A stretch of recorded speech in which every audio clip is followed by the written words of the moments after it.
Marcos Filho, muito obrigado por estar atendendo a gente. A gente Gratidão sabe das recíproca. dificuldades e a gente agradece você por estar aí se oferecendo para nos ajudar. Hoje é a segunda aula desse NEP que a gente está inaugurando e a gente está aproveitando esses primeiro mês para que a gente possa beber um pouco das pessoas que já têm o NEP há algum tempo e que se prontificam a nos ajudar. E você é uma dessas pessoas que a gente agradece muito por ter nos dado essa oportunidade da gente estar aqui junto. Você vai falar sobre um tema bem interessante, né? O espírita cristão. E eu, antes de você entrar, estava brincando com o pessoal, né? Será que tem diferença entre cristão e espírita? Parece que tem algumas nuances, mas é uma coisa muito interessante. Eu estava procurando, eu passei a tarde hoje procurando um livro que eu não encontrei, que tinha alguma coisa sobre o tema e que eu gostaria até de comentar, mas eu vou tentar fazer de cabeça, que é o Centro Espírita de José Herculano Pires. É um livro que eu gosto bastante, principalmente com temas assim desse tipo. É um livro bem interessante, porque José Herculano Pires, querendo ou não querendo, é a melhor régua que mediu Kardec. Não tem melhor do que ele. Apesar dele ser bastante, às vezes, contundente nas suas colocações, principalmente naquilo que se refere a sincretismo dentro da doutrina espírita, mas ele é uma pessoa que viu Kardec, a- abraçou Kardec e tem Kardec como o roteiro da estrutura base do espiritismo. Então, por isso que eu queria achar o livro. Eu já li esse livro tem mais de 10 anos. É um livro bem pequenininho. E procurei, falei, vou ler esse livro, mas que não deu tempo.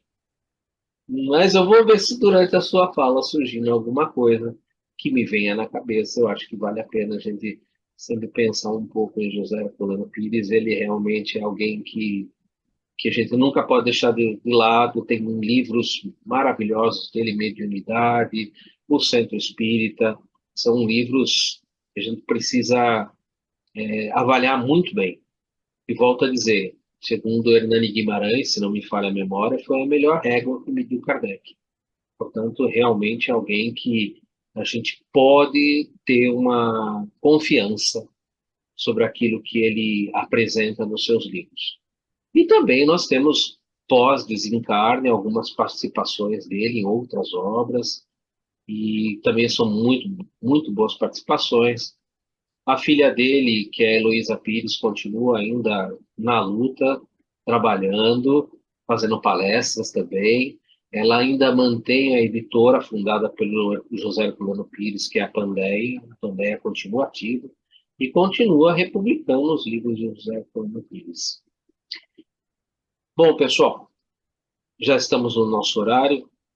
Márcio, você não gostaria de fazer para nós uma prece de abertura, depois fazer colocar pelo menos alguma coisa a respeito do nosso irmão João Marcos e passar a palavra para ele? Por favor.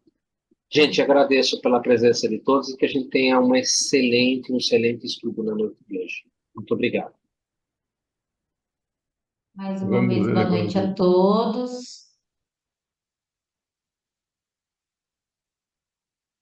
Pode ir, João.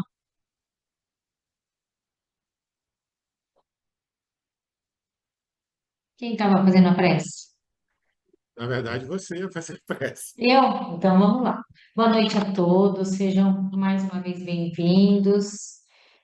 É com muita alegria que a gente recebe vocês aqui nesse estudo simples que nós estamos nos propondo a fazer, como é o Evangelho de Deus trazido por Jesus. Muito obrigada pela presença de todos vocês. Então, com os nossos corações cheios de alegria e na presença do nosso irmão maior Jesus, porque ele disse: onde um ou mais estiver reunidos em meu nome, lá eu estarei.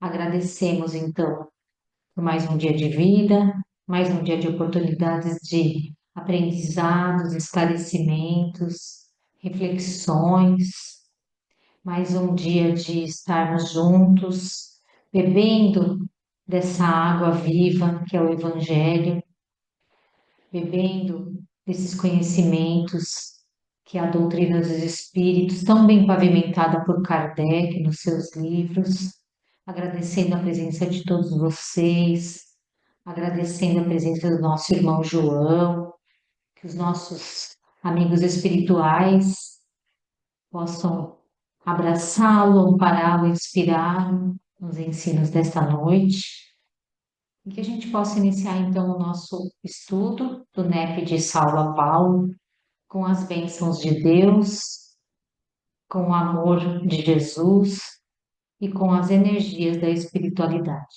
Que assim seja, graças a Deus. Então, o João Marcos, na verdade, é meu médico particular, brincadeira.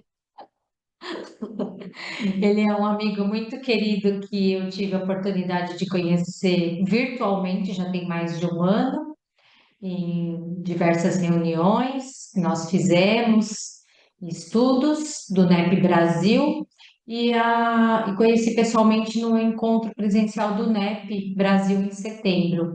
Uma pessoa que traz bastante conhecimentos, uma pessoa bem ponderada, gosto muito das suas reflexões, e é meu médico. Eu quero que ele seja meu médico, né?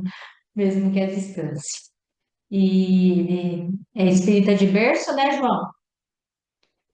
Já de família espírita, nasceu no Rio de Janeiro, mas hoje mora no Espírito Santo. Já morou em Minas Gerais também, né? E hoje está no Espírito Santo. Em breve nos encontraremos Com a pessoalmente graça de novamente, Deus. né?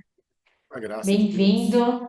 É com você agora. Se você quiser pôr slide aí, falar com o Edu, que é ele que manja disso aí.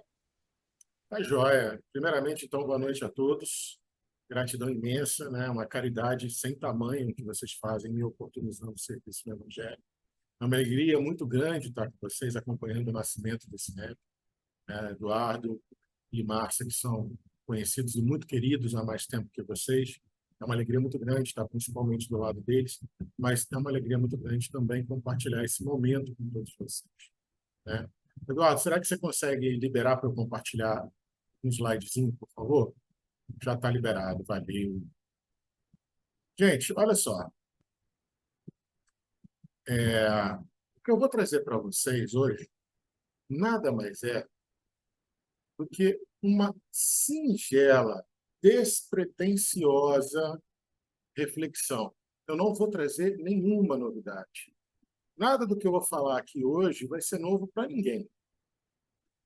O único motivo da gente estar aqui hoje pedindo licença para trazer essa provocação, essa reflexão para vocês é que me pediram para fazer um tema lá do NEP Brasília, né?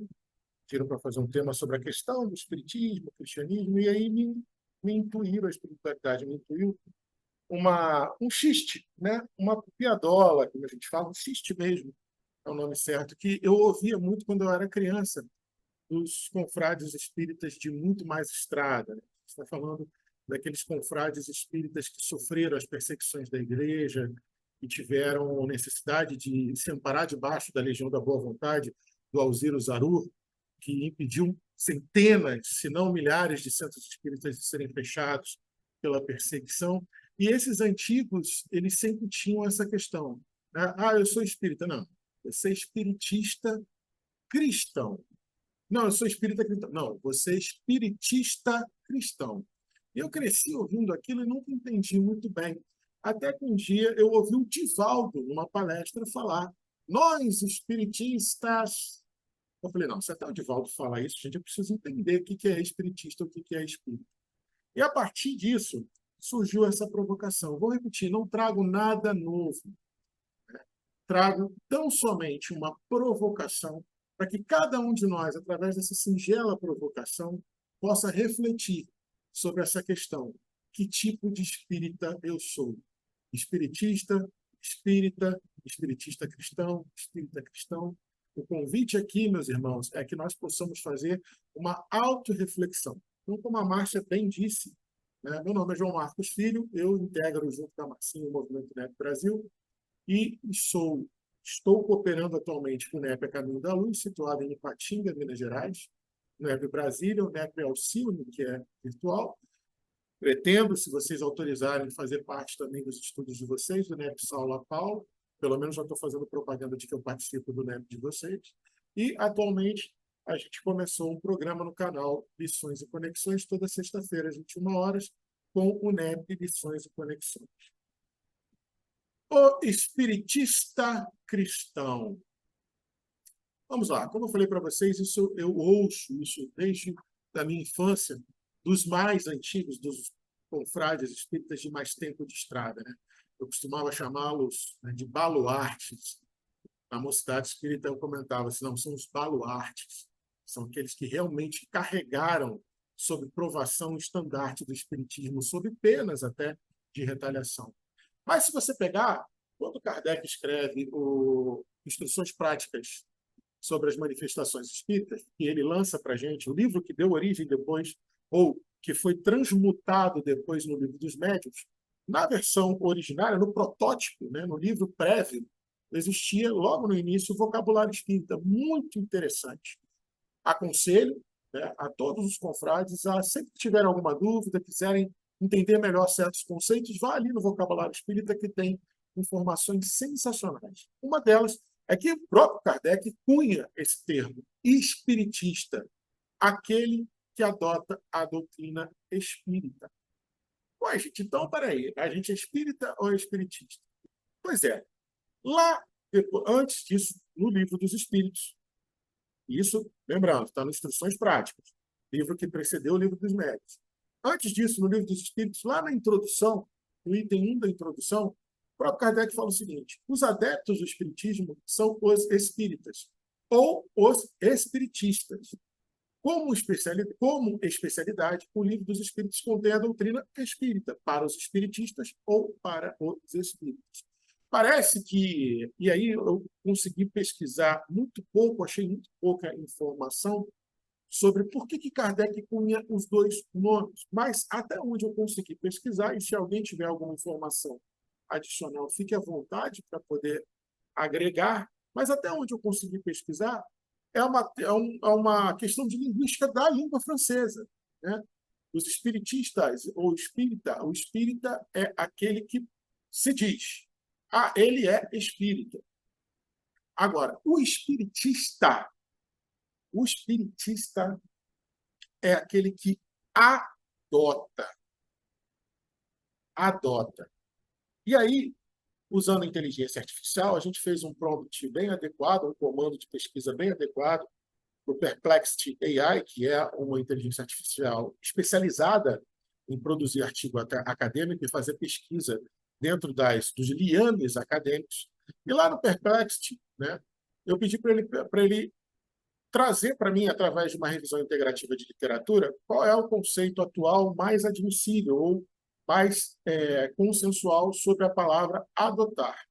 E ele trouxe para mim o seguinte, que no latim adotare, que é composto pelo prefixo ad, que significa para ou junto a, e o verbo optare, que significa escolher ou optar. Assim, o sentido original do termo implica a ideia de escolher para si. Então, o espiritista é aquele que escolhe para si a doutrina dos espíritos. O espiritista, e por isso os nossos confrades mais antigos, aqueles a quem eu chamava de baluartes, a maioria hoje está olhando por nós da parte espiritual, eles se diziam espiritistas como uma forma de resistência, uma forma de desobediência civil, porque eles se diziam, eu escolhi acolher como meu algo que não possuía anteriormente, algo que eu chamo doutrina, algo que se chama doutrina dos espíritos. Então, o sentido de espiritista, e por isso a gente tem as duas palavras em uso hoje, o espiritista quase em desuso, mas naquela época, os antigos, os baluartes, faziam questão, e eu conheci vários, que influenciaram muito a minha vida nessa existência dentro do movimento espírita. Eles falavam, eu sou espiritista. E eu percebia, eles enchiam a boca para falar e chegavam a se emperdigar para falar, eu sou espiritista. Como quem diz, eu escolhi adotar, eu escolhi viver, eu escolhi como próprio de mim. Eu tomei posse. da doutrina dos espíritos para a minha existência. Por quê? Por que que eles tinham tanta entonação nisso? Por que que era tão importante se afirmar espírita ou espiritista naquela época? Muitos vão dizer, e você vai ver até confrades de notório saber, defender a ideia de que espiritista e espírita foi necessário porque as outras religiões espiritualistas, principalmente as de matrizes africanas, adotaram o termo espírita e houve uma segregação para evitar sincretismo.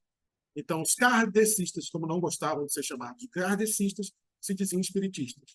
E os demais adeptos de qualquer outra doutrina espiritualista que não a doutrina dos espíritos codificada por Kardec eram chamados de espíritas. E porque, legalmente, a perseguição acontecia aos espíritos.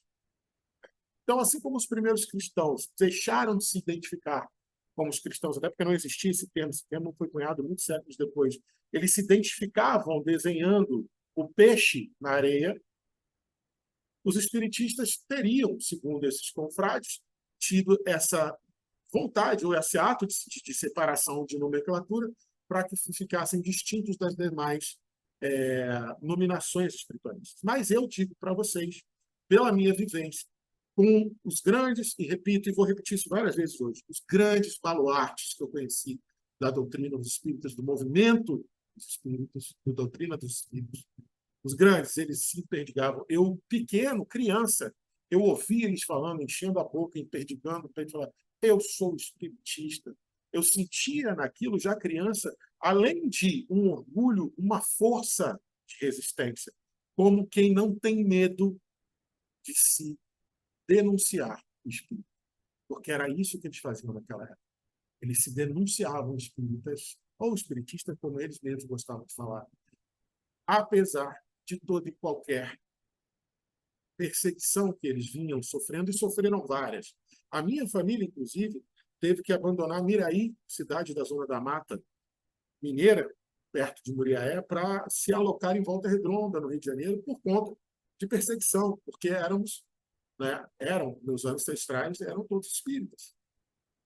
Meu avô e minha avó, dissidente da Igreja Católica, convertida ao espiritismo, que desagradou a cidade inteira, e convertida pelo meu avô, filho do caixeiro viajante, e ela, filha do comerciante bem-sucedido da cidade. Os dois primeiros se casaram, primeira ofensa social. A segunda, Dona Alvina Luciana se converte ao espiritismo. Católica beata, exemplar, se converte ao espiritismo. Aí acabou. E, a partir disso, eles sofreram perseguições, mas fundaram o Centro Espírita Joana d'Arc, que fez 100 anos, alguns anos atrás, né? E batalharam, junto com esses outros baluartes, o direito de se dizer espírita, ou, como eles gostavam de se auto-intitular, espiritistas.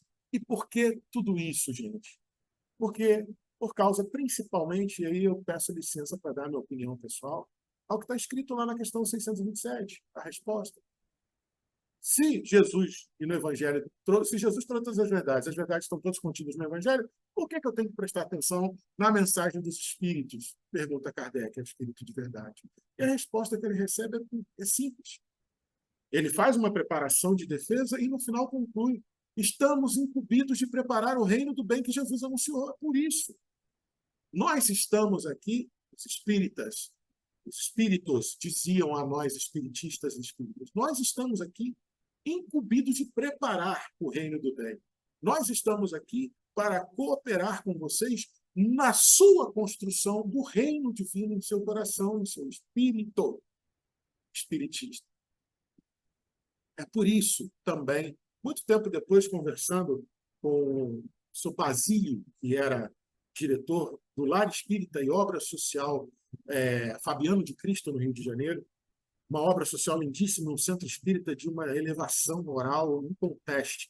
Só de lembrar eu já me emociono. Lá eu vivi coisas dentro da doutrina espírita que me emocionam até hoje. Ele dizia: somos espíritas ou espiritistas por quê? Porque nós acreditamos naqueles que estão incumbidos de preparar o reino de Deus, o reino de Jesus, que Jesus anunciou no Evangelho. Ele fazia sempre questão de falar isso, por isso que eu trouxe né? E ele era um dos que se emperdigava para dizer: eu sou espiritista cristão. E aí, meus queridos, lá no livro do nosso querido Carlos Embaçaí, que o livro Refutações, Religião, Refutações e Razões que, que combatem a parte religiosa do Espiritismo, está fechado aqui para mim, eu não estou conseguindo lembrar o título por inteiro, mas deve estar aparecendo aí para vocês. Agora está. Esse livro é de 1900, opa, perdão, esse livro é de 1941. Nosso querido Carlos Embaçaí publicou esse livro em 1941. E lá ele também defendia essa ideia. Ele fala: aqui como se lê os verdadeiros espiritistas. 1941. Ele era um do que se chamavam ou se titulavam espiritistas. Melhor se chamariam espiritistas cristãos. São os que, além de apreciarem a moral espírita, a moral da doutrina dos espíritos, ainda a praticam e lhe aceitam as consequências. Nosso querido Carlos Embaçaí, agora está aparecendo para mim, no livro Religião, Refutação às Razões dos que combatem a parte religiosa em espiritismo. Isso também está, Carlos Embaçaí não tirou isso da cabeça dele puramente, isso está endossado lá no Livro dos Médiuns, na primeira parte, quando Kardec fala das noções preliminares, lá no capítulo 3, do método, no item 28, parágrafo 3º. Os que não se contentam com admirar a moral espírita, que a praticam e lhe aceitam todas as consequências. Isso é o quê? Definição do espiritista. Os espiritistas ou espíritas são os que não se contentam com admirar. Por isso Kardec coloca: espiritista é aquele que decide adotar. Ele adota, ele escolhe para si o meio de vida, o estilo de vida professado pela doutrina dos espíritos.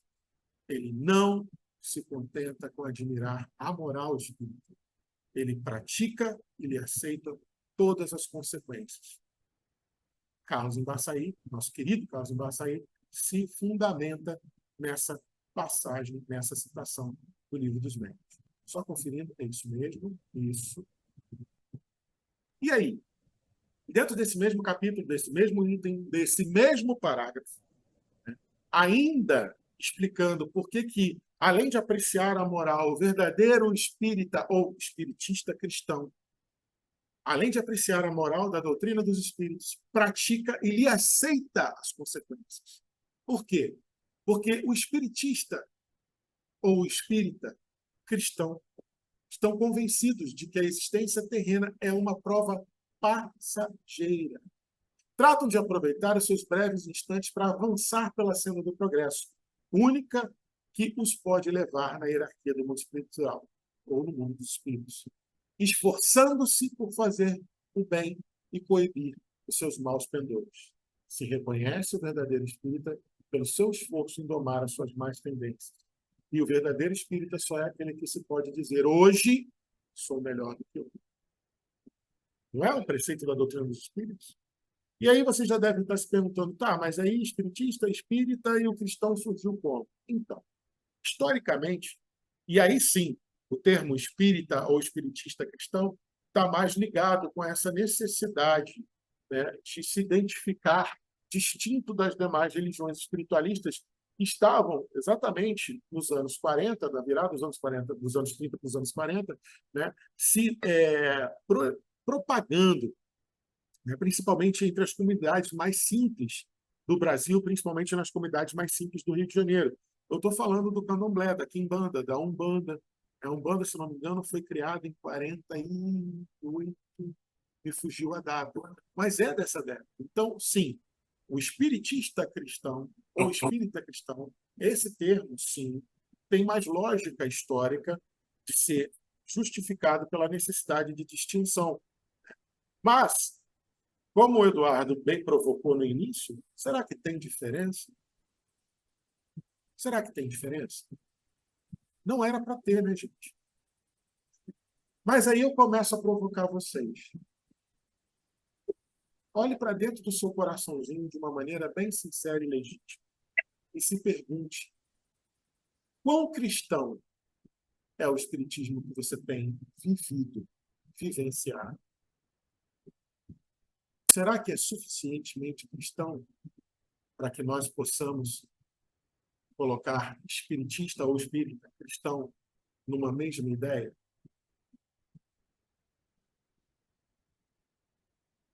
Quando ele fala, melhor se chamariam espiritistas cristãos ao invés de espíritas, além desse fundamento histórico que eu acabei de trazer para vocês, a fundamentação doutrinária continua lá. Livro dos Médios, primeira parte, Noções Doutrinárias, capítulo 3, do método, item 28, parágrafo 3º. Continua lá. Olha o tamanho desse parágrafo para explicar isso.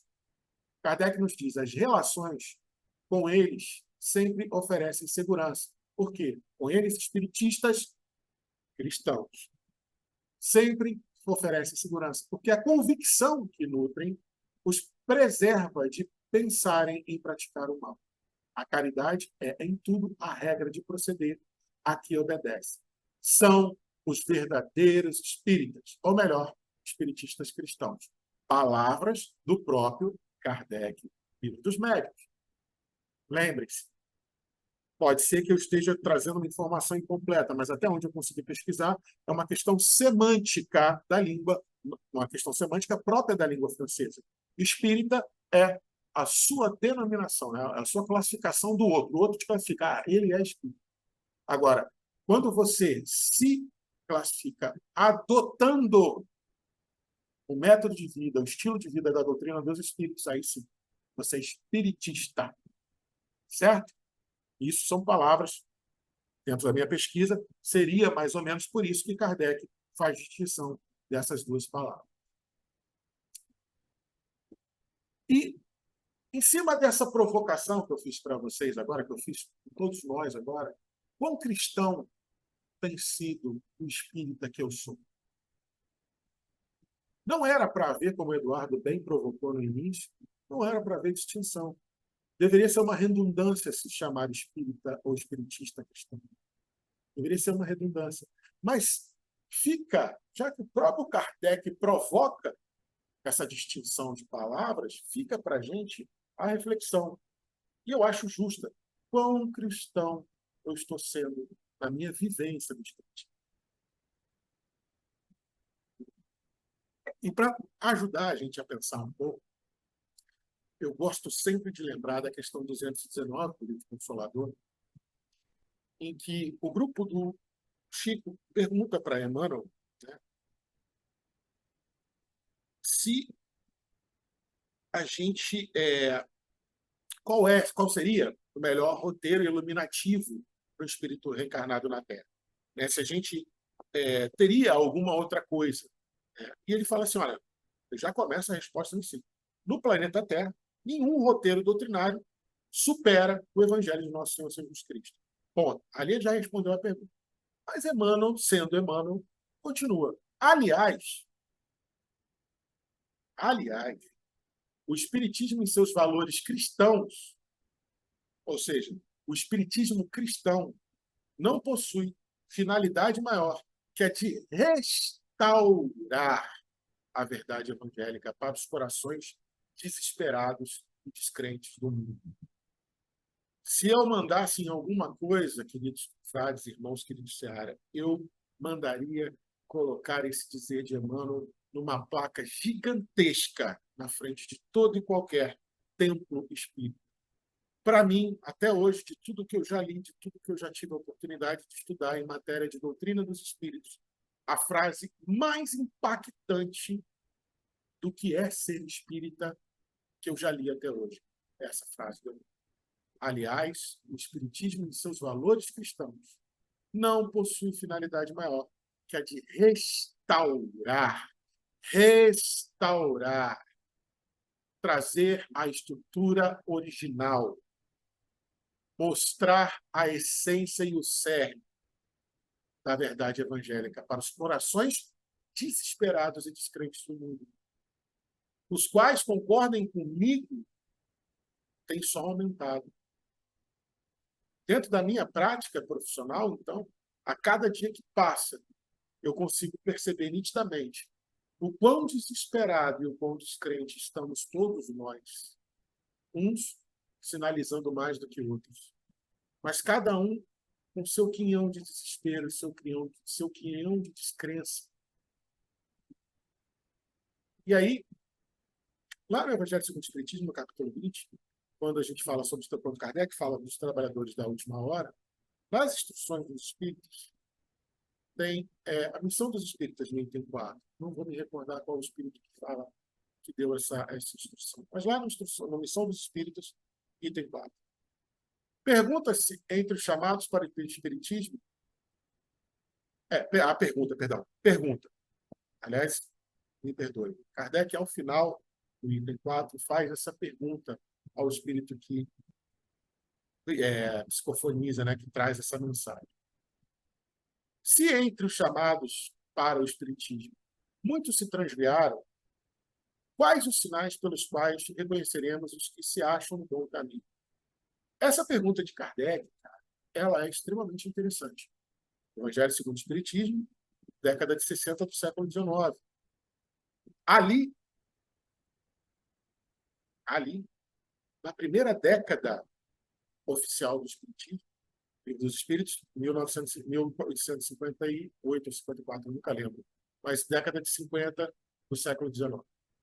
Evangelho segundo o Espiritismo, década de 60 do século XIX. Na primeira década do Espiritismo, Kardec já estava questionando como reconhecer espiritistas ou espíritas que já haviam, na primeira década, se transviado.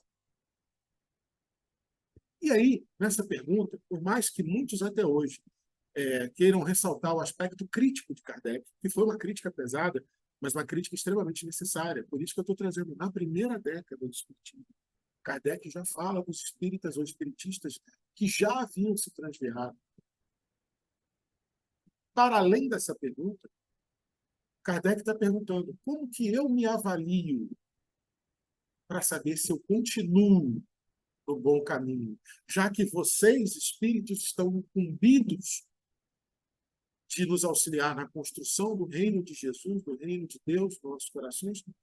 Como que eu posso me avaliar? Me ensinem, me digam como que eu posso avaliar se eu continuo no bom caminho. E a resposta é sensacional. Você vai reconhecer os espíritas que continuam, ou os espiritistas que continuam no bom caminho, pelos princípios da verdadeira caridade que eles ensinarão e praticarão. Pelos frutos os reconhecereis. Os falsos profetas vão dar frutos maus. Os verdadeiros profetas vão dar frutos bons.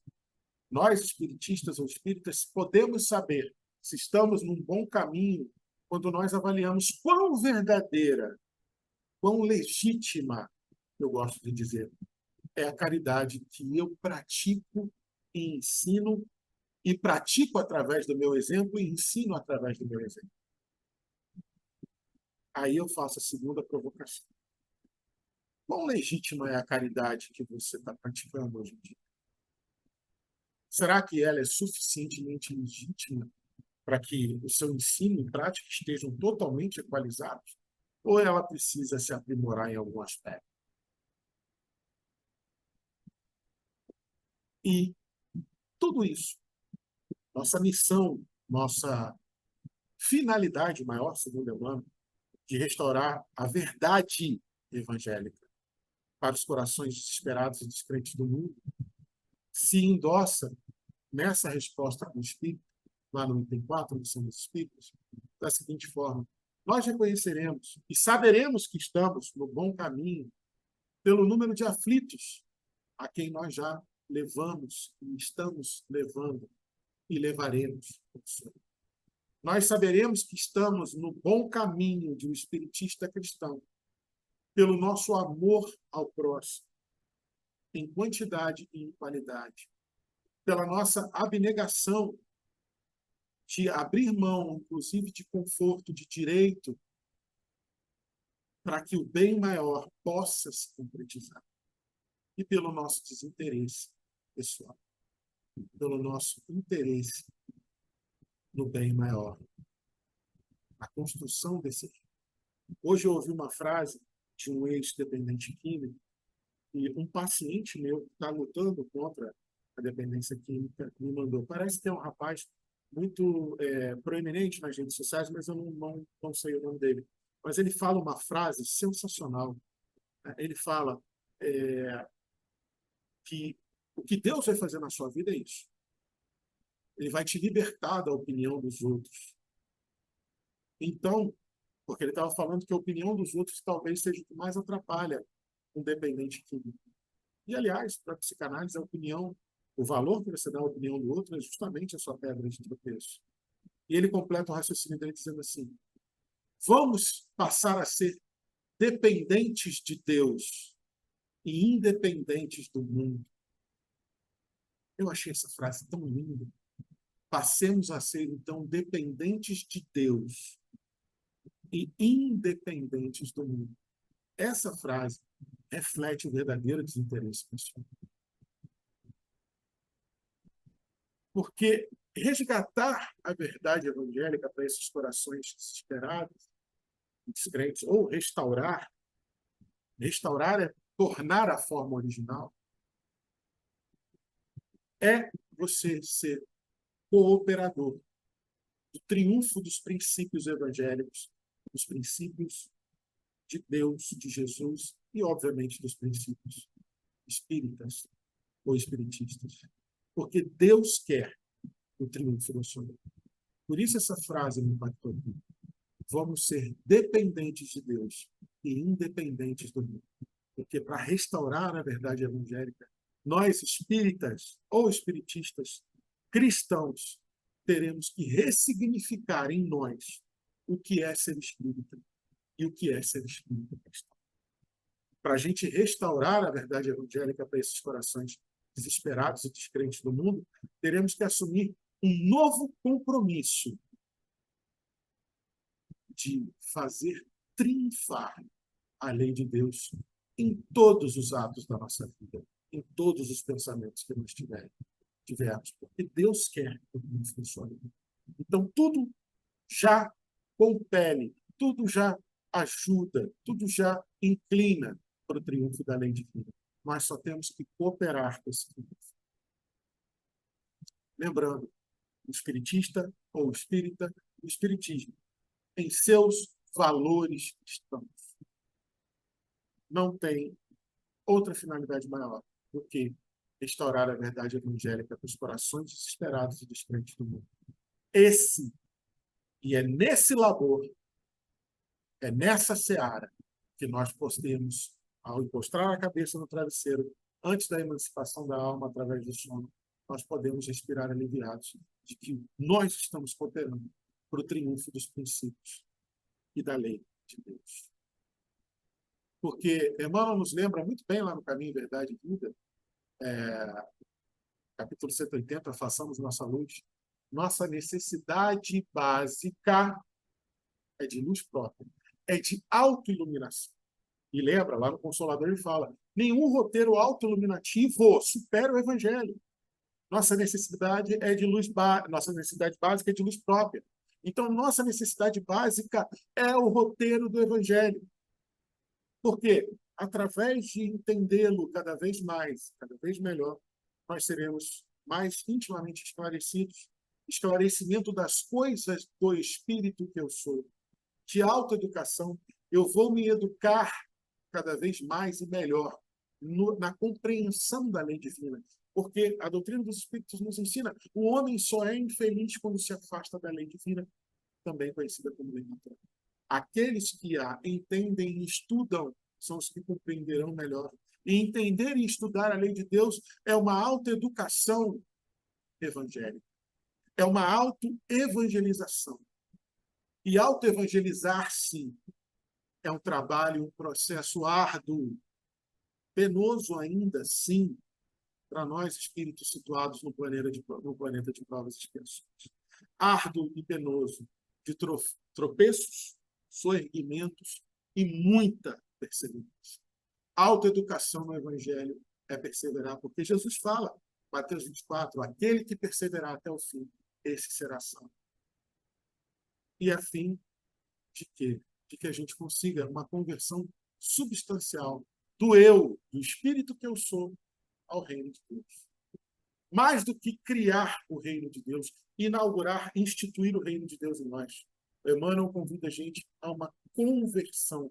Converta o seu espírito no próprio reino de Deus. Seja o semblante do triunfo da lei de Deus. Represente o triunfo da lei de Deus. Isso é ser espiritista ou espírita cristão.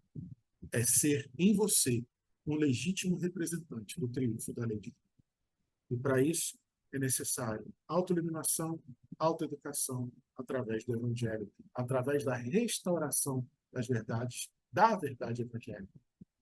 Parece difícil à primeira vista, meus irmãos, mas no fundo, o que Emmanuel está querendo dizer para a gente é simplesmente é simplesmente a mensagem que depois ele fala para a gente, com Palavras de Vida Eterna, no capítulo 31, combate a palavra da Boa Nova, a autoevangelização, o chamado do Mestre, o eterno segue-me, que Jesus nos faz todo dia esse convite. A palavra da Boa Nova solicita-nos simplesmente a nossa transformação. Ela quer que nós possamos olhar para dentro e legitimamente dizermos para nós mesmos: hoje eu sou mais espírita e mais cristão do que eu. Gratidão a todos vocês, meus irmãos. Sigamos sempre com Jesus. E queria abrir para o nosso colóquio fraterno, para o nosso debate, para a nossa construção coletiva, para saber de vocês o que vocês têm para acrescentar em tudo que a gente já trouxe para essa noite. Obrigada, João. Eu estava aqui escutando lá o começo da sua fala, quando você falou tão carinhosamente do seu avô e da sua avó, né? Eles adotaram a doutrina dos espíritos porque eles eram católicos e foram perseguidos, assim como os cristãos, né? E a gente sabe que lá no começo do espiritismo aqui no Brasil também existia a perseguição. Eles se reuniam e colocavam em cima da mesa baralho, porque se houvesse assim alguma inspeção, alguma vistoria, o que vocês estão fazendo aí? Ah, estamos jogando baralho. Eram perseguidos também lá no início, né? Tinha até uma piada, E Marcinha. Desculpa te atrapalhar, tinha uma piada num dos centros espíritas, no Bezerra de Menezes, lá no Andaraí, no Rio, que eles faziam isso, né? Chegava a polícia e dizia: não, a gente está fazendo um campeonato naquela época chamava canastra, né? Estamos fazendo um campeonato de canastra. Aí o policial enfiava a mão debaixo dele. E esse evangelho segundo o espiritismo aqui embaixo da mesa? Eu falei: gente, é um papel inverso, né? Às vezes você finge que está fazendo coisa boa e embaixo da mesa estava coisa errada, né? Mas era um papel inverso. Mas só para lembrar histórias dessa fase lá no Rio de Janeiro. Desculpa, pode continuar, Marcinho. queria pegar também agora essa sua fala final da transformação, né? Que num mundo com tantos atrativos, onde o materialismo impera, você vê aí a inteligência artificial tomando conta, e isso é um caminho sem volta. Como fazer uma transformação? E isso que a gente está fazendo aqui hoje, o estudo, é um primeiro passo para aqueles que estão iniciando no NEP, porque tá lá, espíritas, amai-vos e instruí-vos. Temos que estudar, temos que pesquisar, porque isso nos traz as reflexões que nós não damos conta de fazer sozinho. Às vezes a gente não consegue tirar conclusões, o que eu preciso melhorar, o qual caminho seguir sozinho. E o estudo nos dá essa orientação e é o que a gente está propondo fazer aqui para essa turminha que está começando, para outros que já estão aí numa caminhada de estudo. Quão é importante? É importante fazer aquilo que você falou, a prática da caridade? Claro que é. Todo centro tem a sua obra social, mas a parte da instrução é tão importante quanto. E obrigada, João. Gratidão Silvinha recíproca, quer falar? Marcinho. Pode falar. Silvinha, um beijo, querida.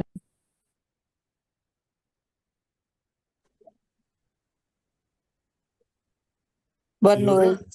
Vocês estão me ouvindo? agora estamos. É, essa questão de ser espírita e espiritista, para mim, espiritista cristão, para mim, são dois termos que não se desvinculam. Porque antes de sermos espíritas, nós somos cristãos. Então, nada mais, o espiritismo nada mais é do que o evangelho em nossos corações. Então, ser cristão é seguir o Cristo. E ser espírita, ser espiritista, se assumir espírita, é compreender e viver esses ensinos do Cristo. E quando a Márcia falou sobre a transformação, então, ser espírita é esse caminhar que a gente tem em constante, constante esforço de autotransformação, buscando sempre a gente refletir a nossa prática, os valores que foram ensinados por Cristo, que a gente tenta seguir, como a caridade, a compaixão, a paciência. Então, para mim, são dois termos que eles não se desvinculam, espírita e cristão. É isso. Boa, Silvinha.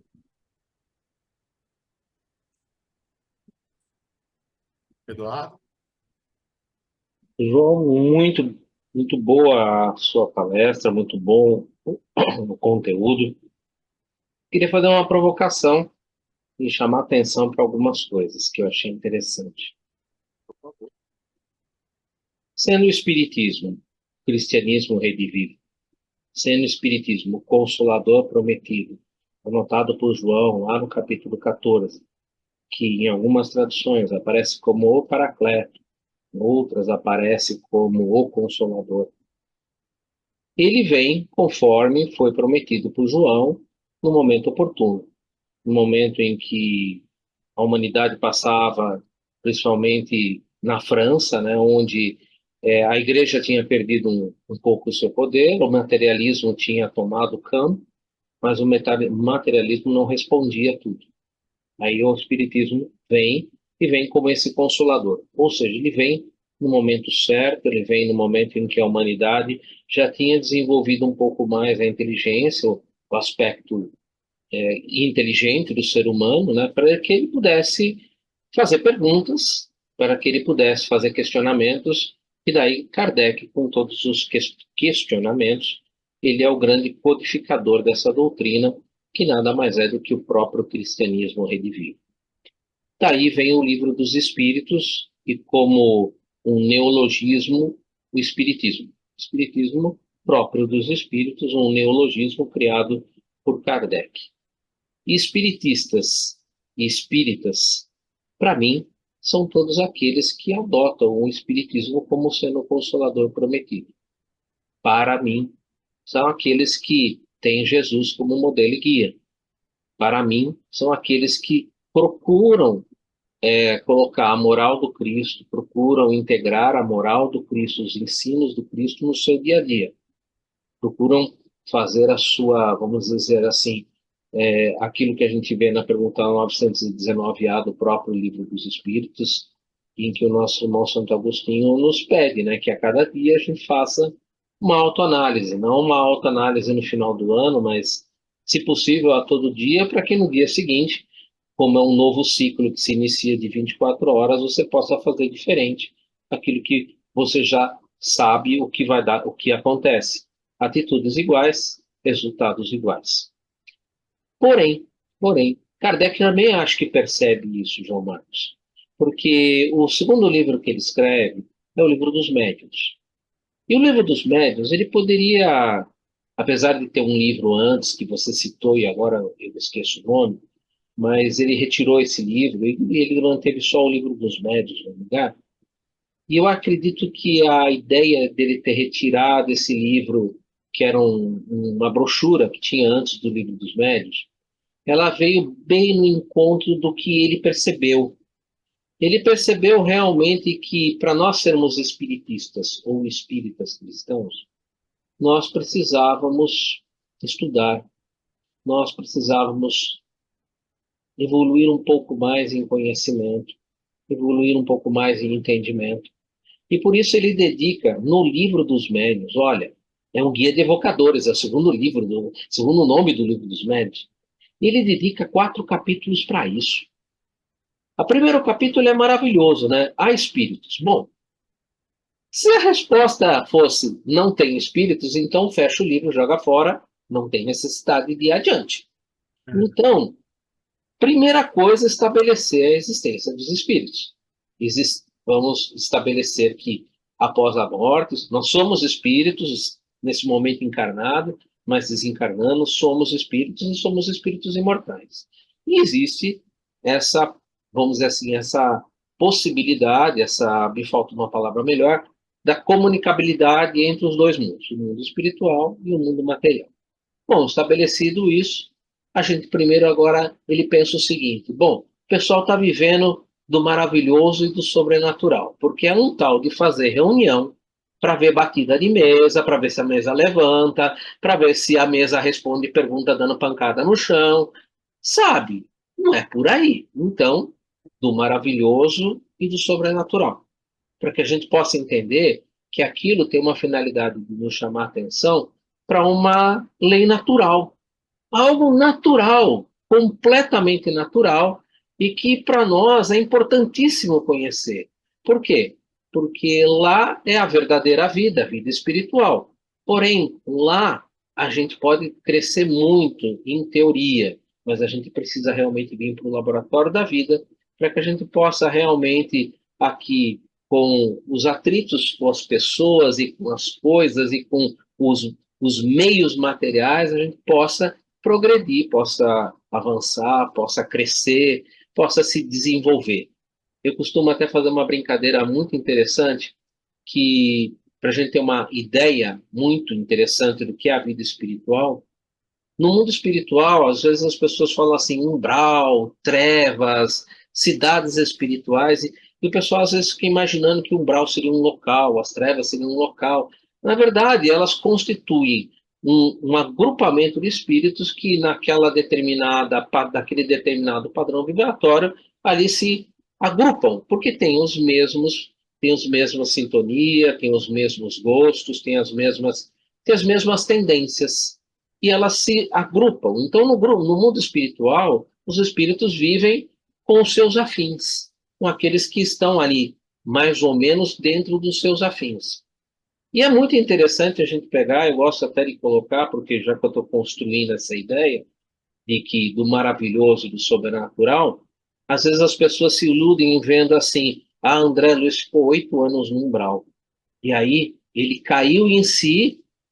Bom, Clarence estava ali do lado durante os 8 anos esperando, né? Ele, na verdade, não caía em si, né? Mas vai baixar um pouquinho a bola da humildade, né?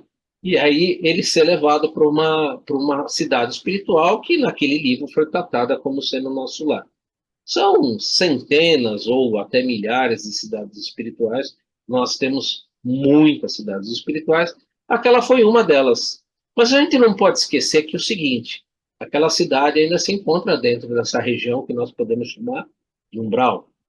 André Luiz, ele não vai conseguir passar daquele ponto por mais que ele se esforce. Ele acompanhou Gubbio, ele acompanhou Aulus, ele acompanhou uma dezena de baluartes, usando a palavra que você gosta de usar, que conhecem muito a doutrina e que esclareceram muita coisa para ele e que fizeram com que ele pudesse avançar muito intelectualmente.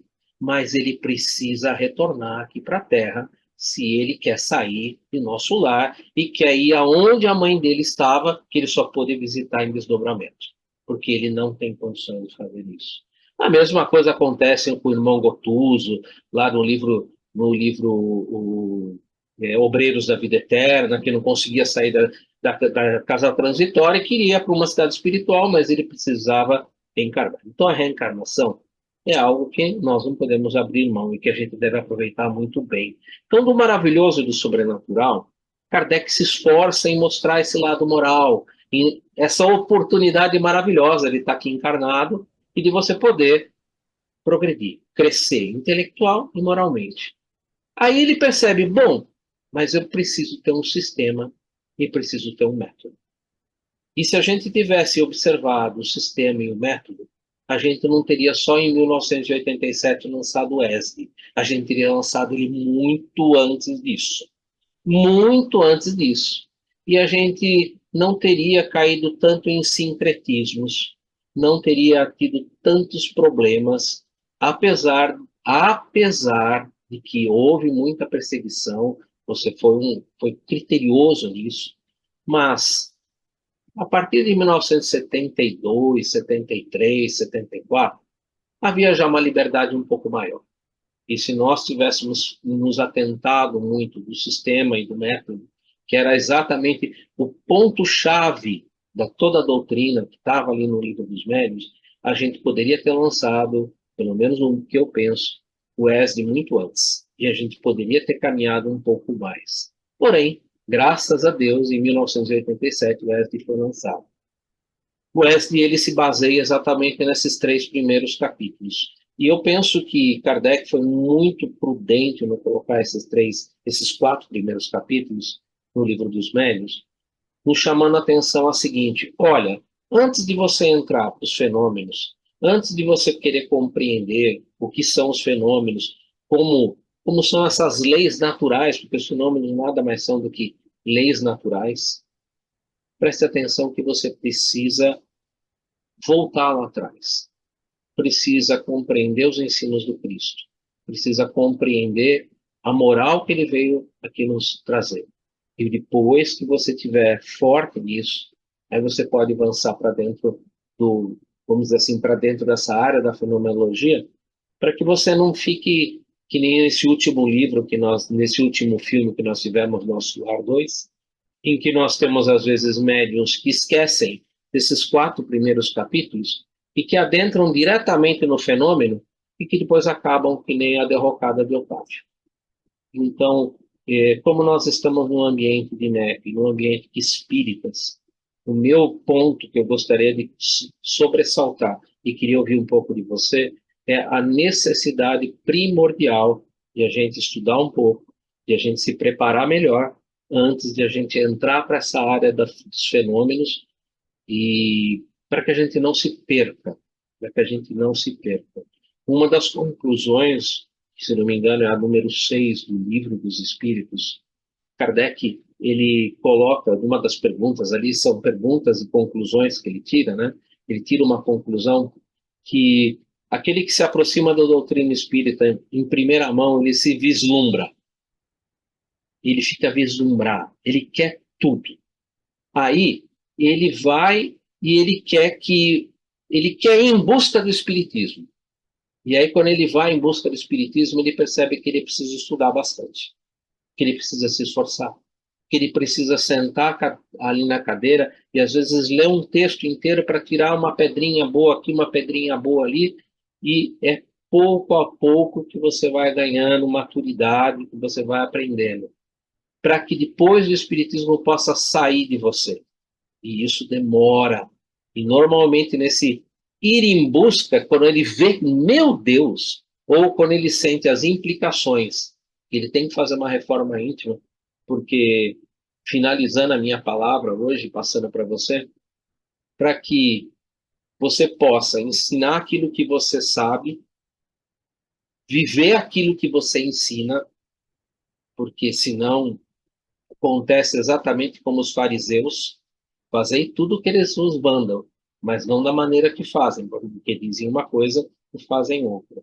Ou seja, se você já se sente bem para trazer alguma coisa para alguém, traga isso para alguém, mas viva aquilo que você está falando. Ah, você precisa fazer o bem, mas você está fazendo o bem? Ah, você precisa praticar caridade, mas você está praticando a caridade? Ou seja, se você vai ensinar alguma coisa, viva aquilo que você ensina. E tudo aquilo que você não sabe, por favor, pergunte. Pergunte aquilo que você não sabe. Queria passar a palavra para ti, e se você pudesse fazer um comentário do que você acha interessante dessa primeira parte do Livro dos Médiuns, porque isso sempre me chamou muito a atenção. E foi um ponto sempre que eu trabalhei muito, muito mesmo, porque é algo que é fundamental para que você possa praticar a mediunidade com Jesus. Porque se você deixar Jesus de lado, aí a mediunidade fica como a derrocada do Otávio. Obrigado, gente.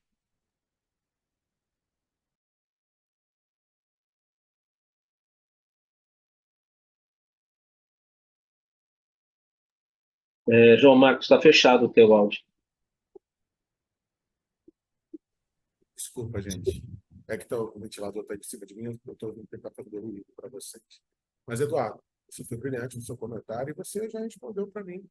Não existe mediunidade que não seja mediunidade com Jesus.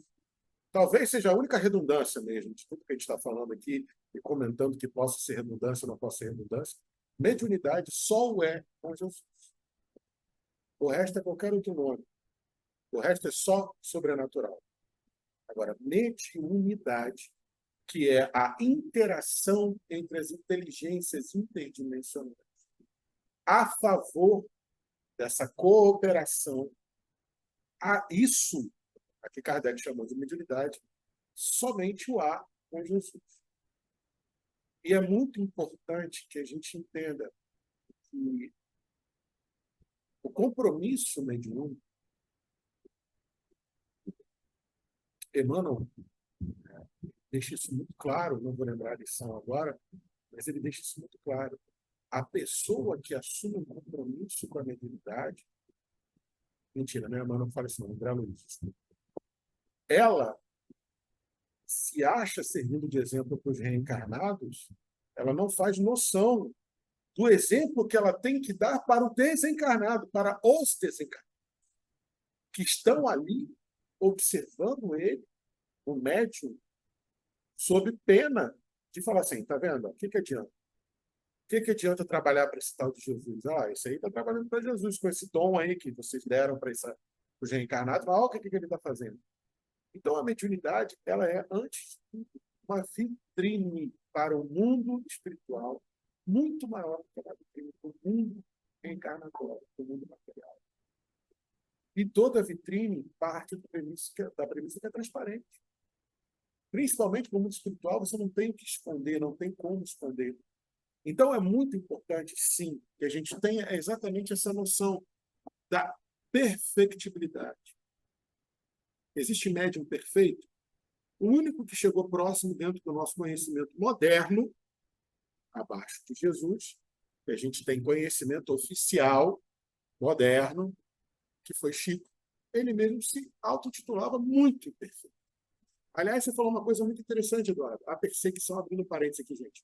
A perseguição ao espiritismo realmente se dá por terminada oficialmente em 71, quando o Chico vai para o Pinga Fogo.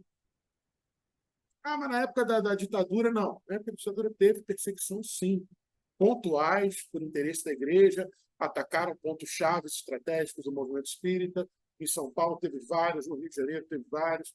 Então, só se encerra essa perseguição oficialmente nele, segundo os confrades que são mais estudiosos da história do espiritismo do que eu, quando o Chico vai para o Pinga Fogo. Por quê?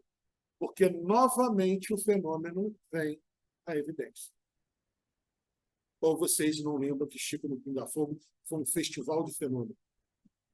Impregnou tudo. A obra de Chico, o fenômeno de Chico, os 400 e tantos livros psicografados em tempo recorde de Chico, o conteúdo filosófico moral trazido por Chico, é um fenômeno de novo.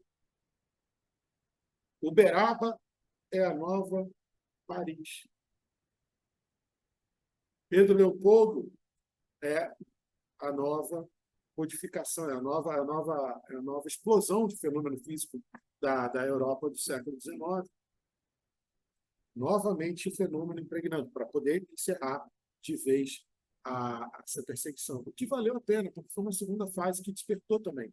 Muitos espíritas só conseguiram mesmo desenvolver o seu trabalho dentro do movimento depois que Chico vai ao Pinga Fogo e atrai a atenção do grande público para o fenômeno que ele era. Ele é, mas que ele estava sendo naquele momento. Mas então, voltando à premissa da mediunidade com Jesus, até Chico, que é o melhor exemplo plausível, tocável, mensurável e oficialmente registrado que nós temos, até Chico não era perfeito. Então, que você entenda, que eu entenda, que nós entendamos que mediunidade com Jesus, antes de qualquer coisa, é você ter dimensão sóbria da sua imperfeição, mas uma perseverança obstinada e inconteste na sua perfectibilidade. Por isso a importância desses capítulos introdutórios do livro de Médiuns.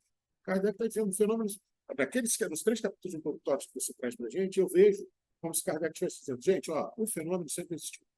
Sempre vai existir, vocês já chamaram de bruxo, de druida, de oráculo, queimaram uns e apedrejaram outros, profetas também já foram chamados, o fenômeno sempre existiu, sempre existirá.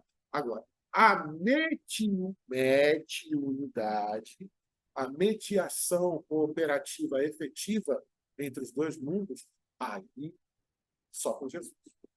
Eu acho que os 3 capítulos do Kardec deixam muito claro isso.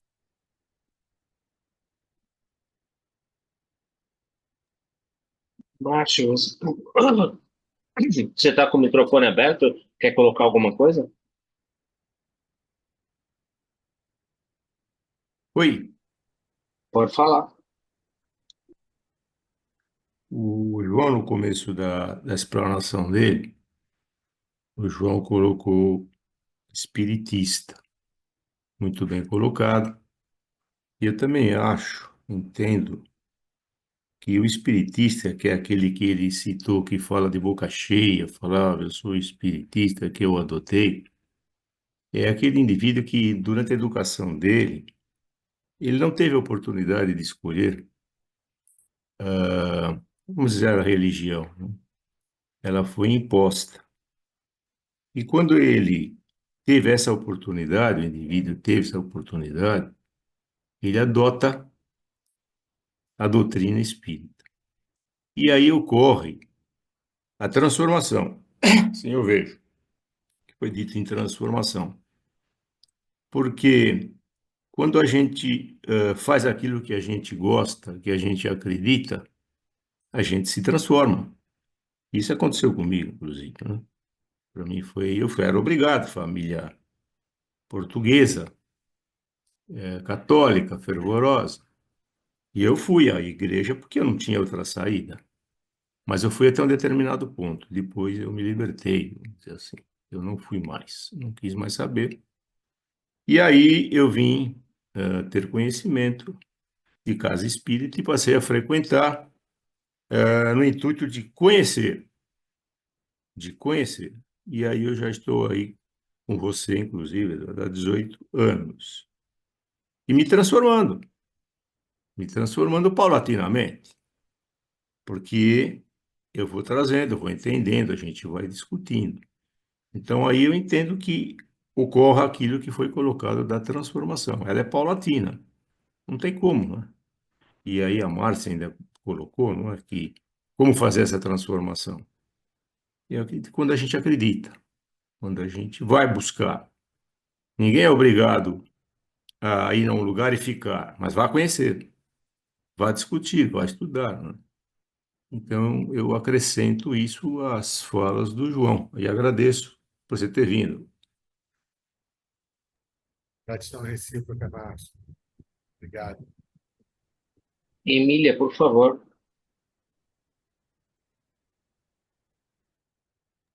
O microfone está fechado. Boa noite, tudo bem, gente? É mais no sentido até de complementando e atestando uma experiência diferente da do Márcio, né?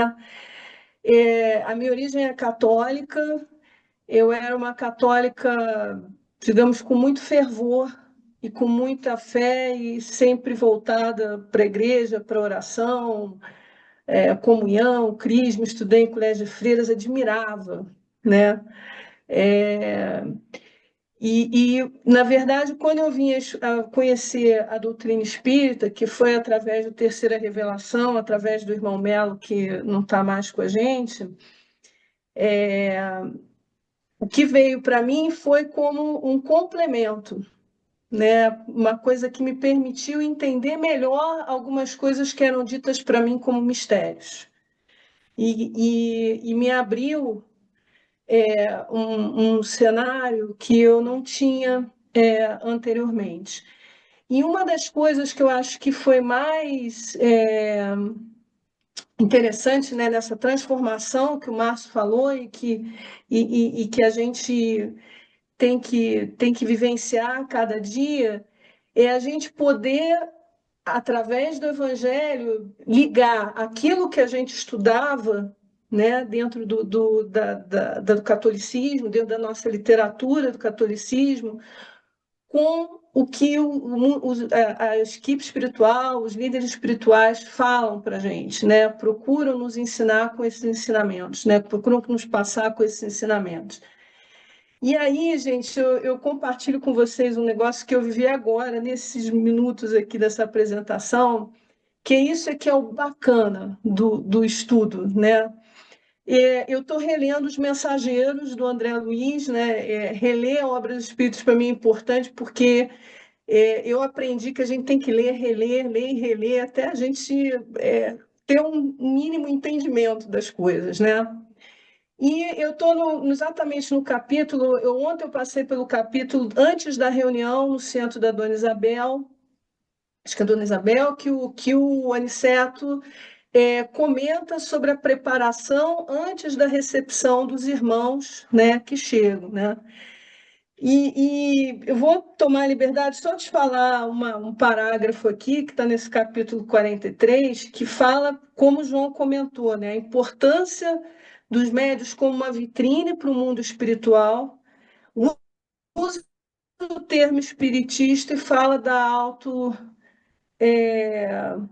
do autoeducativo, né? Ele fala assim: se fosse concedida à criatura vulgar uma vista de onda ligeira sobre uma assembleia de espíritos desencarnados em perturbação e sofrimento, muito se lhes modificariam as atitudes na vida normal. Nessa afirmativa, devemos incluir igualmente a maioria dos próprios espiritistas que frequentam as reuniões doutrinárias, alheios ao esforço autoeducativo, guardando da espiritualidade uma vaga ideia na preocupação de atender ao egoísmo habitual. Isso são as palavras do Aniceto para o André Luiz, né, e para o Vicente.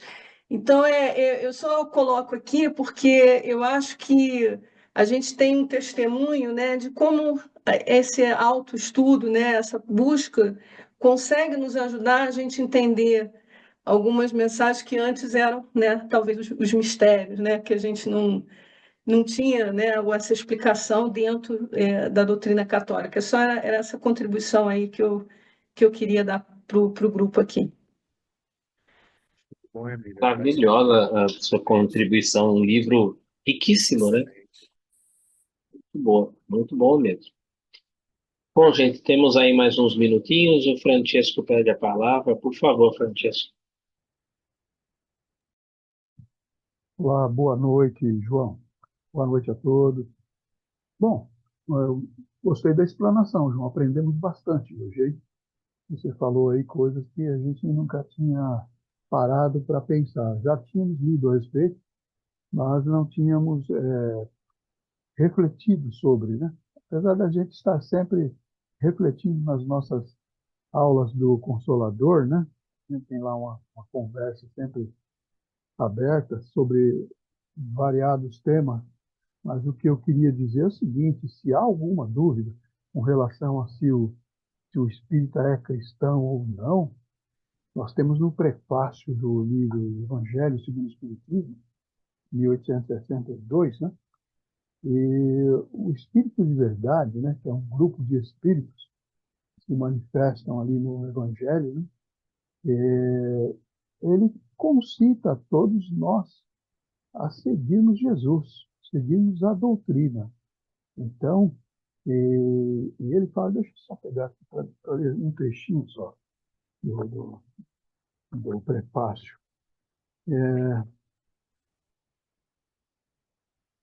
Depois do objetivo da obra, né, o Espírito de Verdade vem e faz a abertura do Evangelho, né?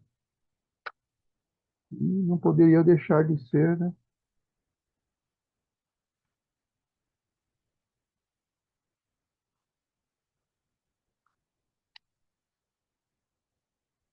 Ele diz o seguinte: os Espíritos do Senhor, que são as virtudes dos céus, qual imenso exército que se movimenta ao receber as ordens do seu comando, espalham-se por toda a superfície da terra, e semelhantes a estrelas cadentes, vêm iluminar os caminhos e abrir os olhos aos cegos. Eu vos digo em verdade, são chegados os tempos em que todas as coisas devem ser estabelecidas no seu verdadeiro sentido, para dissipar as trevas, confundir os orgulhosos e glorificar os justos. As grandes vozes do céu ressoam como sons de trombetas, e o cântico dos anjos se lhes associa. Homens, nós vos convidamos ao divino concerto. Tomai da lira, e vossas vozes se unam e que, num hino sagrado, elas se estendam e vibrem de um extremo a outro do universo. Homens, irmãos a quem amamos, estamos juntos de vós. Amai-vos também uns aos outros, e dizei do fundo do coração, fazendo as vontades do Pai que está no céu, Senhor, Senhor, e podereis entrar no reino dos céus. E é assinado pelo Espírito de Verdade. Então, não temos nenhuma dúvida de que somos espíritas cristãos. Sem dúvida. Temos alguma dúvida depois do livro dos Espíritos, depois do livro dos Médiuns, no Evangelho, ele já vem, já sacramenta com essa fala. Então, é bom que nos lembremos, e é uma fala também do Chico, que roda aí a internet de vez em quando, ele falando para nós sobre a importância de Jesus em nossas vidas. Ele falando que sem Jesus, nós, espíritas, teríamos nenhum motivo de ser espírita, porque não daria sentido nenhum ao nosso trabalho. E ele ainda fala que, para a gente não esquecer, que Jesus disse para nós por último, que era preciso fazer a caridade, amando uns aos outros. Então, isso fecha um selo de ouro aí, né? A questão do sermos espíritas cristãos ou não. Somos sim cristãos, o tempo todo. Mesmo que não pratiquemos como deveríamos fazer, mas estamos no caminho. Todos nós estamos aprendendo e evoluindo, um pouquinho a cada dia. Obrigado. Obrigada, seu Francesco. É isso aí. É o que eu costumo falar, né? Serve para mim, às vezes não serve para outra pessoa, mas para mim o estudo do NEP traz esse Jesus para dentro do que a gente vivencia no movimento espírita. Tudo bem, temos lá o Evangelho segundo o Espiritismo, mas a gente tem uma impressão, tem um conceito de que o movimento espírita são só fenômenos. E o NEP não. O NEP traz Jesus para dentro do movimento espírita, traz Jesus para perto de nós, para os nossos corações, essa bondade que ele teve conosco, desse evangelho que ele deixou para nós, à luz da doutrina espírita, que também explica os fenômenos, as suas curas, seus milagres, né, através dessa codificação. Mas principalmente, e também colaborando com o que o Saulo trouxe na semana passada, essa vivência evangélica, né? A gente traz todo esse estudo, todos os ensinos de Jesus para viver esse evangelho. Não só pensar nos fenômenos, só pensar nessa parte extraordinária que alguns têm o privilégio de ver com os olhos espirituais, outros não, né? Depende do potencial mediúnico de cada um. Para mim, funciona dessa forma. O estudo do NEP aproxima total Jesus de mim. Eu não tinha conseguido essa aproximação de Jesus, esse entendimento de Deus, de Jesus, dentro das nossas limitações, né? Só dentro do catolicismo, só frequentando um centro espírita, foi através do estudo do NEP que eu trouxe Jesus para ficar do meu lado, segurando a minha mão, sendo meu amigo, entendendo as minhas dores, quando eu choro, quando eu rio, quando eu agradeço, quando eu peço. Eu consegui nesse estudo esse entendimento. Hoje eu tenho uma tia que me chama de espiritólica. A Márcia é espiritólica, porque, gente, a minha base é católica e eu honro a base que meu pai e minha mãe deu para mim também. Então, chega a época de Santo Antônio, eu vou na missa benzer pão para trazer para minha mãe. Chega a época de Domingo de Ramos, eu vou lá benzer o ramo para minha mãe, porque é a base que eles me deram e eu respeito. Então, a minha tia fala, Márcia é espiritólica. É uma mistura. João, obrigado, gente. Obrigado pela presença de todos vocês. Alguém quer colocar mais alguma coisa? Uma semana para próximo encontro, a Márcia vai colocar no nosso grupo quem vai ser o convidado, né?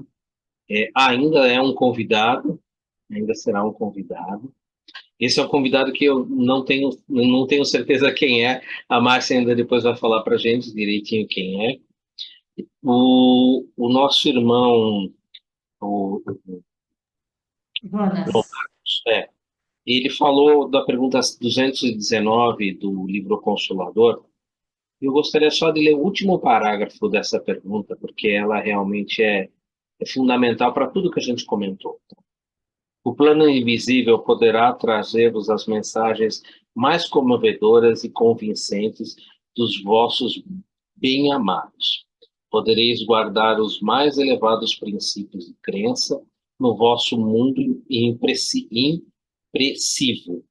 Todavia, é o esforço, a realização no mecanismo doutrinário em ação junto de nossa personalidade. Só o trabalho de autoevangelização, porém, é firme e imprescindível. Só o esforço individual no Evangelho de Jesus pode iluminar, engrandecer e redimir o espírito, porquanto, depois de vossa edificação com o exemplo do Mestre, alcançareis aquela verdade que vos fará livres. Então, realmente, isso fecha tudo que a gente comentou. Tanto que eu fiz comentários, eu usei o livro dos médiuns, tudo me baseando nesse último parágrafo. Por isso que eu falei, eu vou ler o último parágrafo, porque, lógico, eu não tirei os pensamentos que eu coloquei aqui do nada, mas sim do último parágrafo dessa pergunta 219 do livro O Consolador. Realmente é um livro que a gente estuda. Pessoal, aqueles que quiserem acompanhar conosco, a gente estuda esse livro todos os sábados lá no CETRELV, das 18 às 19 horas, pela plataforma do Zoom também. Ela é divulgada no canal do CETRELV, no WhatsApp do CETRELV. E as pessoas que quiserem acompanhar de casa, não tem problema nenhum. É um estudo que a gente faz, é pergunta a pergunta, é uma pergunta por vez. Nós estamos estudando esse livro há 3 anos e meio, e nós estamos na pergunta 283. Vai ter bastante coisa ainda pela frente para a gente estudar. Eu calculo que tem pelo menos mais uns 2 anos de estudo. Márcia, não sei se você queria colocar mais alguma coisa. João Marcos, não sei se você apertei a gostaria de mão sem querer. coisa. Oi? A Márcia falou que levantou a mãozinha sem querer. A mim, cara, só gratidão, muita gratidão a vocês. Até o próximo estudo, se Deus quiser. Com a graça do meu Pai, né? Ele sempre quer. Ele quer o triunfo da lei dele. Então, com a graça de Deus, até o próximo estudo. E gratidão mais uma vez a todos.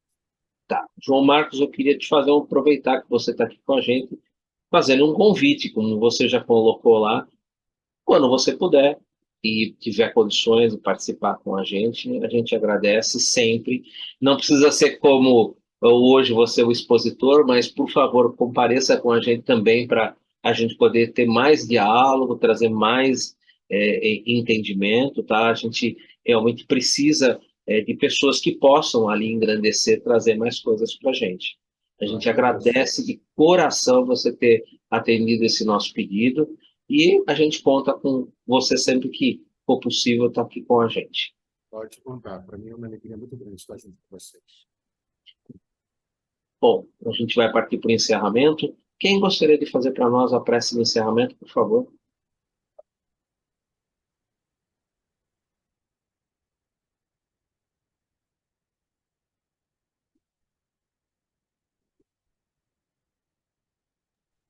Ninguém, então eu vou escolher. Não, eu faço, sim. Até primeiro, Opa! Nosso grande amigo Esse é o Samuel, Samuel. Samuel da casa a Casa do Caminho, lá em Patrocínio, Minas Gerais. Nosso saudoso irmão Simão Pedro de Lima, portanto, a gente tem muito, muito carinho por ele. Samuel, muito obrigado por estar presente e, por favor, a palavra é sua. primeiro agradecer a oportunidade de estar aqui mais uma vez. Segundo, colocar ali que o nosso horário consolador é de 17 a 18 e não de 18 a 19, né? Ah, Exatamente, é. 17 às 18. Desculpa, gente. É verdade. Terceiro, parabenizar o aniversariante do dia, que é o nosso irmão Eduardo, fazendo aniversário hoje. Que Jesus proteja você e sua grande família. Tá bom? Então, agradecer a Deus, nosso Pai, nosso Criador, a Jesus, nosso mestre, nosso modelo, nosso guia, aos nossos mentores espirituais que nos acompanham e nos concede esses momentos tão agradáveis do estudo, do aprendizado do Evangelho e do aprendizado do Cristo. Que nós possamos ter uma semana abençoada, que o Edu hoje como aniversariante, ele e sua família sejam abençoados. E aqueles que não puderam estar conosco aqui hoje, nesse estudo, que também as luzes, as bênçãos do Cristo estejam com ele e com seus familiares. Ser conosco, Senhor, hoje e sempre. Um abraço a todos e muito obrigado.